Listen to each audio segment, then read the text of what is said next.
क्या सिर्फ और सिर्फ विक्टिम की गवाही से किसी को सजा हो सकती है? ये सजा होना विक्टिम की गवाही पर निर्भर करता है कि गवाही उसने किस तरह से दी है। डिपेंड करता है जिस इंसान के साथ वो अपराध हुआ वो गवाही किस तरह से दे रहा है और जो कंप्लेंट हुई है उसे कितनी तरह से वो कोरेबोरेट कर पा रहा है, मतलब कितनी तरह से वो अपनी बात को सच प्रूव कर पा रहा है कोर्ट में। दोस्तों, बहुत बार पूछा जाने वाला सवाल कि क्या सिर्फ और सिर्फ विक्टिम की गवाही से किसी को सजा हो सकती है? ये सजा होना विक्टिम की गवाही पर निर्भर करता है कि गवाही उसने किस तरह से दी है और वो जो गवाही थी वो कितनी ज्यादा ट्रस्टवर्दी थी, कितनी बिलीवेबल थी, कितनी टेनेबल थी, कितनी ट्रस्टवर्दी थी या कितनी रिलायबल थी। ये सब चीजें देखनी पड़ती है एक गवाही के अंदर। अब जरूरी नहीं कि ये मामला पॉक्सो का ही हो, जरूरी नहीं कि मामला सिर्फ और सिर्फ रेप का हो, ये मामला मर्डर का भी हो सकता है, ये मामला अटेम्प्ट टू मर्डर का भी हो सकता है। डिपेंड करता है जिस इंसान के साथ वो अपराध हुआ वो गवाही किस तरह से दे रहा है और जो कंप्लेंट हुई है उसे कितनी तरह से वो कोरेबोरेट कर पा रहा है, मतलब कितनी तरह से वो अपनी बात को सच प्रूव कर पा रहा है कोर्ट में। तो सिर्फ किसी की गवाही के आधार पर, किसी ने गवाही दी कोर्ट में, उसके आधार पर बाकी एविडेंसेस का अभाव है तो भी सजा सुनाई जा सकती है, ऐसा ही कहना है हाई कोर्ट का और कुछ ऑर्डर्स में सुप्रीम कोर्ट का भी। तो डिपेंड करता है केस टू केस। आज इसी मुद्दे पर हम बात करेंगे। ज्यादा कुछ जानने के लिए दोस्तों बने रहिए हमारे इस वीडियो के साथ। नमस्कार दोस्तों, फिर एक बार स्वागत करता हूं आप सभी का अपने इस यूट्यूब चैनल पर जिसका नाम है फाइट फॉर ट्रू। मेरा नाम है वीरेंद्र वर्मा। दोस्तों, आप में से कोई भी नए वकील साहब है, कोई भी लॉ स्टूडेंट है, कोई भी अभी कानून की जानकारी ले रहा है या फिर आपके ऊपर कोई केस हुआ है, वीडियो बहुत काम का है। वीडियो को पूरा देखें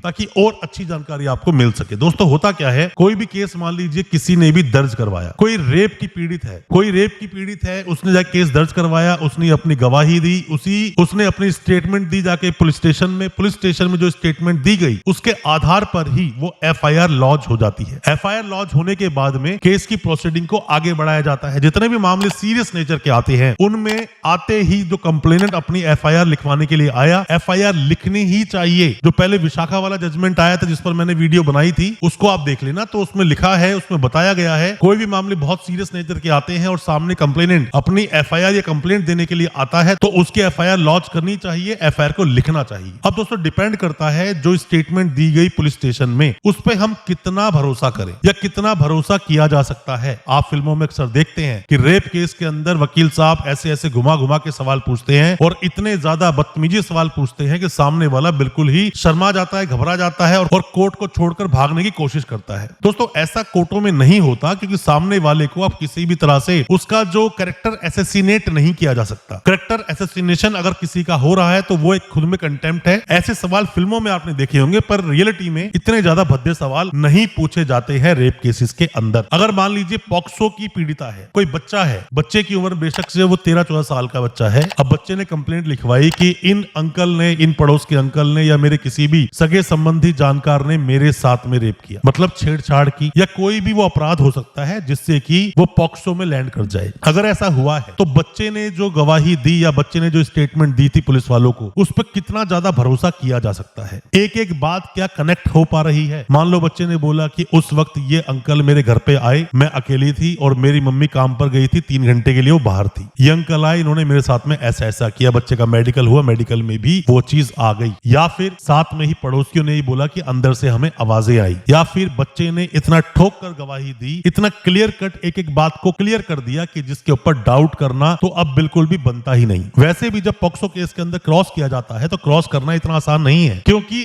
स्क्रीन के उस पार, मतलब बड़ा सा टीवी लगा होता है, उसके उस पार वहां लड़की बैठी है, जो बच्चा है वो, यहाँ आपके वकील साहब बैठे हैं और यहीं पर आपका एक्यूज भी बैठा है। अब उस टीवी के माध्यम से कैसे कैसे आप सवाल पूछ पाओगे और कितने सवाल पूछ पाओगे ये भी एक सोचने का विषय है और पॉक्सो एक्ट आपको परमिशन ही नहीं देता है कोई भी ऐसा वल्गर सवाल आप पूछ भी पाओ बच्चे से। और अगर बच्चे ने अपनी जो गवाही दी वो पूरी तरह से बिलीवेबल दे दी कि भरोसा कर सकते हैं, ट्रस्टवर्दी दे दी या रिलायबल दे दी कि भाई हाँ इस पर भरोसा किया जा सकता है और ये बच्ची सच बोल रही है, चीजें एक दूसरी चीजों से कनेक्ट हो रही है, तो ये बहुत है किसी को सजा सुनाने के लिए। ये मैं नहीं कहता, कई बार हाई कोर्ट्स ने ये बात बोली, सुप्रीम कोर्ट ने भी ये बात बोली कि सामने वाले की गवाही पर भरोसा किया जा सकता है अगर वो ट्रस्टवर्दी हो, अगर वो रिलायबल हो। तो दोस्तों, सिर्फ और सिर्फ आप सोचो कभी केस लड़ते हुए अपना कि भाई मेरे खिलाफ तो सिर्फ और सिर्फ गवाही है, गवाही के आधार पर थोड़ी सी सजा होती है। दोस्तों, ऐसा नहीं होता, सजा आपको हो सकती है। मान लीजिए किसी भी इंसान का अटेम्प्ट टू मर्डर का मामला है, तो अटेम्प्ट टू मर्डर के मामले में जिस इंसान को